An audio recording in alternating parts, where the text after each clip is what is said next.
வீட்டில் இருக்க பசங்களுக்கு ஏதாவது செஞ்சு தரணும்னு நினச்சிங்கன்னா நான் சொல்லித்தரேன். இந்த ரவா பிஸ்கெட் ட்ரை பண்ணி பாருங்கள். இது பண்ணுறதுக்கு பேக்கிங் சோடா, பேக்கிங் பவுடர் இல்லை ஓடிஜின்னு எதுவுமே தேவையில்லை.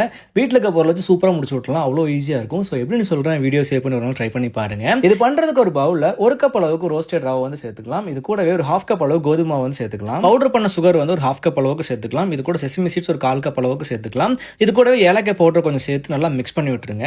இப்போ இது நல்லா மிக்ஸ் ஆனதும் இது கூட 2 ஸ்பூன் அளவுக்கு பார்த்தீங்கன்னா நான் நெய் வந்து சேர்த்துருக்கேன். இதை சேர்த்து நல்லா நெய் வந்து மிக்ஸ் ஆகிற அளவுக்கு நல்லா கலந்து பிசைஞ்சு விட்டுருங்க. இப்போ ஒரு 1/2 கப் அளவுக்கு நான் காய்ச்சாத பால் சேர்த்துக்க போறேன். இது சேர்த்து நல்லா பிசைஞ்சு விட்டுக்கலாம். உங்களுக்கு லைட்டா வந்து லிக்விடா இருந்துச்சு அப்படின்னா நீங்க எக்ஸ்ட்ரா கொஞ்சம் கோதுமை சேர்த்துக்கலாம். நல்லா திக்னஸா வந்துடும். ஒரு 2 மினிட்ஸ் போல ரெஸ்ட் விட்டுட்டு சின்ன சின்ன பீசஸா எடுத்து ரவுண்ட் பிடிச்சிக்கோங்க.